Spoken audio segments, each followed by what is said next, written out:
Olá pessoal, tudo bem com vocês? Para quem não me conhece, meu nome é Mariana e hoje nós iniciaremos a leitura da Lei número 9.613, de 3 de março de 1998, a famosa Lei de Lavagem de Dinheiro ou de Lavagem de Capitais. Para quem estuda para concursos em que cai o tema de direito penal, dá uma olhadinha no seu edital, porque pode ser que haja incidência dessa lei. É uma lei importantíssima e bem curtinha, então vale a pena fazer o estudo dessa lei.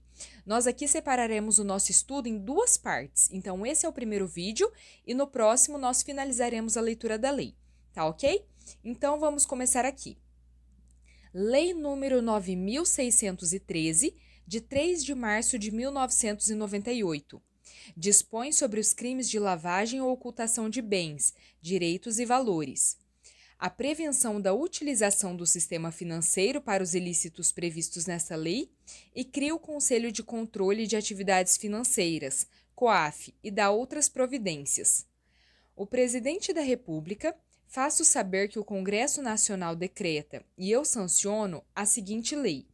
Capítulo 1. Dos crimes de lavagem ou ocultação de bens, direitos e valores. Artigo 1º.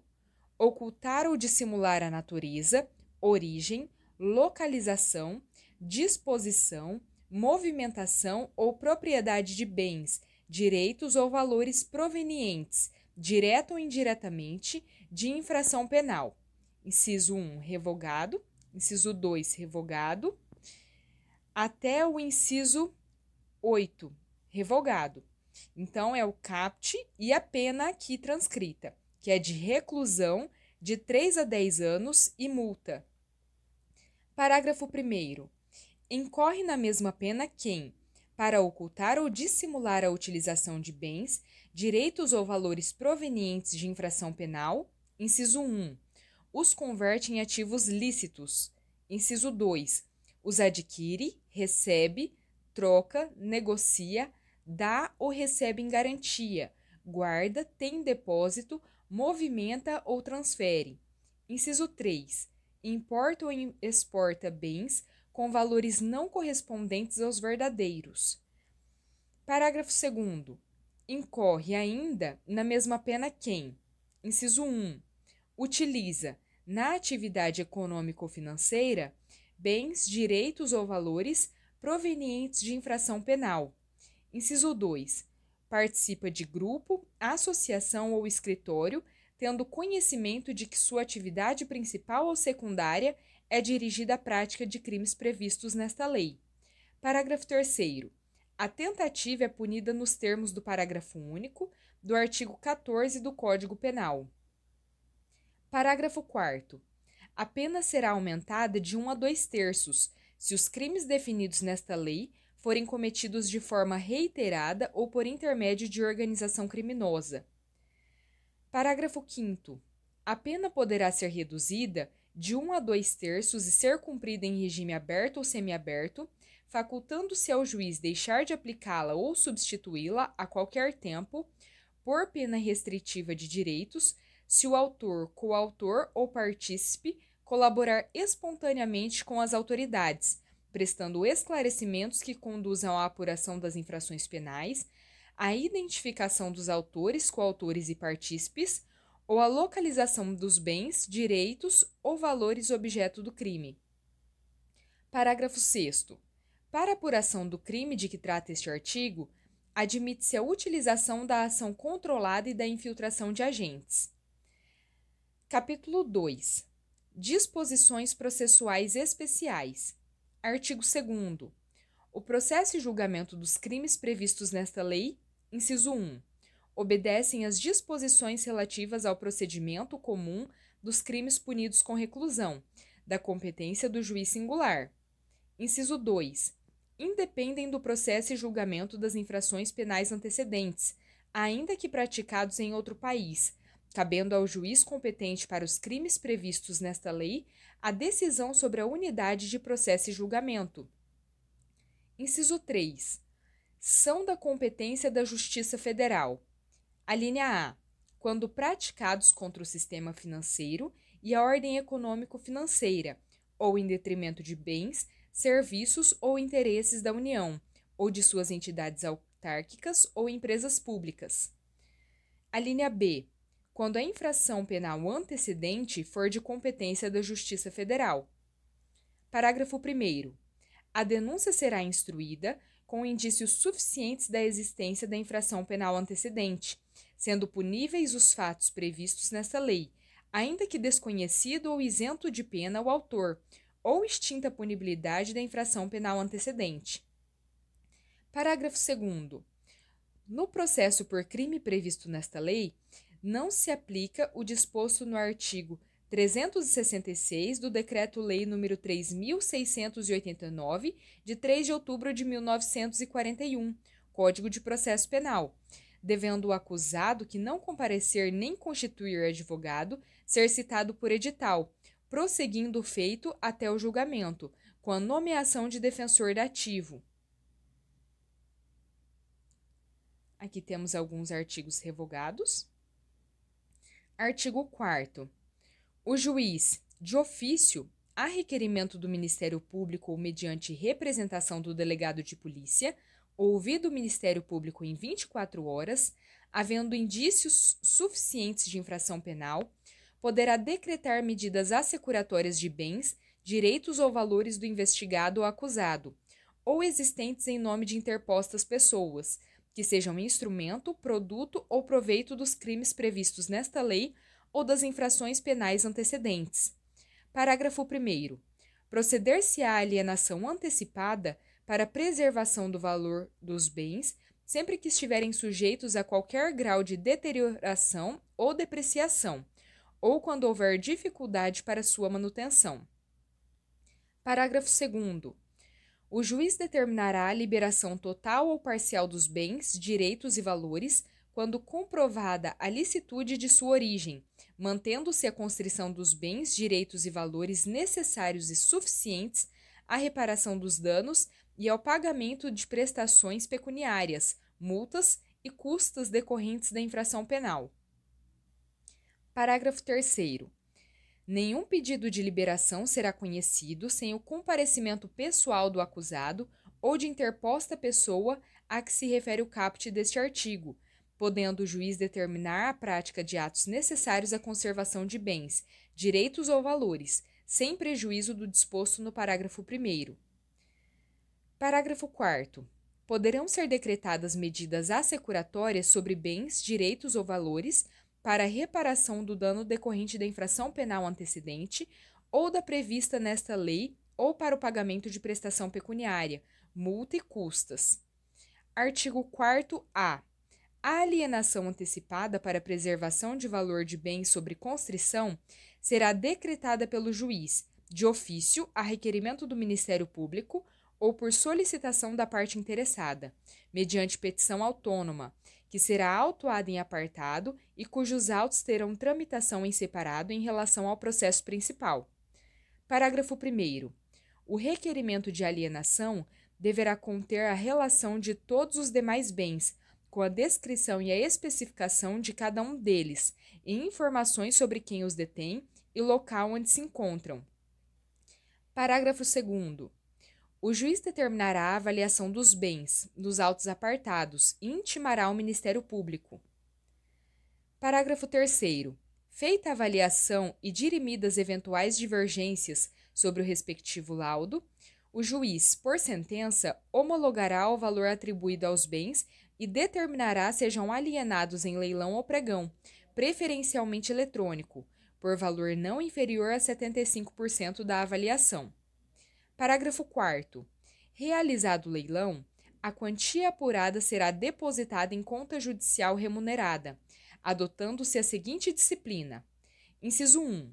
Nos processos de competência da Justiça Federal e da Justiça do Distrito Federal, a linha A. Os depósitos serão efetuados na Caixa Econômica Federal ou instituição financeira pública, mediante documento adequado para essa finalidade. A linha B. Os depósitos serão repassados pela Caixa Econômica Federal ou por outra instituição financeira pública para a conta única do Tesouro Nacional, independentemente de qualquer formalidade, no prazo de 24 horas. E a linha C. Os valores devolvidos pela Caixa Econômica Federal ou por instituição financeira pública serão debitados à conta única do Tesouro Nacional, em subconta de restituição. Inciso 2. Nos processos de competência das Justiças dos Estados. A linha A. Os depósitos serão efetuados em instituição financeira designada em lei, preferencialmente pública, de cada Estado ou, na sua ausência, em instituição financeira pública da União. A linha B.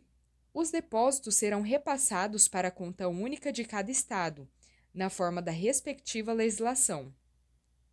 Parágrafo 5º. Mediante ordem da autoridade judicial, o valor do depósito, após o trânsito em julgado da sentença proferida na ação penal, será: inciso 1. Em caso de sentença condenatória, nos processos de competência da Justiça Federal e da Justiça do Distrito Federal, incorporado definitivamente ao patrimônio da União, e, nos processos de competência da Justiça Estadual, incorporado ao patrimônio do Estado respectivo. Inciso 2. Em caso de sentença absolutória extintiva de punibilidade, colocado à disposição do réu pela instituição financeira, acrescido da remuneração da conta judicial. Parágrafo 6º. A instituição financeira depositária manterá controle dos valores depositados ou devolvidos. Parágrafo 7º. Serão deduzidos da quantia apurada no leilão todos os tributos e multas incidentes sobre o bem alienado, sem prejuízo de iniciativas que, no âmbito de competência de cada ente da federação, venham a desonerar bens sob constrição judicial daqueles ônus. Parágrafo 8º. Feito o depósito a que se refere o parágrafo 4º deste artigo, os autos da alienação serão apensados aos do processo principal. Parágrafo 9º. Terão apenas efeito devolutivo os recursos interpostos contra as decisões proferidas no curso do procedimento previsto neste artigo. Parágrafo 10. Sobrevindo o trânsito em julgado de sentença penal condenatória, o juiz decretará, em favor, conforme o caso, da União ou do Estado, inciso 1, a perda dos valores depositados na conta remunerada e da fiança, inciso 2, a perda dos bens não alienados antecipadamente e daqueles aos quais não foi dada destinação prévia. E, inciso 3, a perda dos bens não reclamados no prazo de 90 dias após o trânsito em julgado da sentença condenatória, ressalvado o direito de lesado ou terceiro de boa-fé. Parágrafo 11. Os bens a que se referem os incisos 2 e 3 do parágrafo 10 deste artigo serão adjudicados ou levados a leilão, depositando-se o saldo na conta única do respectivo ente. Parágrafo 12. O juiz determinará ao registro público competente que emita documento de habilitação à circulação e utilização dos bens colocados sob o uso e custódia das entidades a que se refere o caput deste artigo. Parágrafo 13. Os recursos decorrentes da alienação antecipada de bens, direitos e valores oriundos do crime de tráfico ilícito de drogas e que tenham sido objeto de dissimulação e ocultação nos termos desta lei, permanecem submetidos à disciplina definida em lei específica. Artigo 4º-B. A ordem de prisão de pessoas ou as medidas assecuratórias de bens, direitos ou valores poderão ser suspensas pelo juiz, ouvido o Ministério Público, quando a sua execução imediata puder comprometer as investigações. Artigo 5º.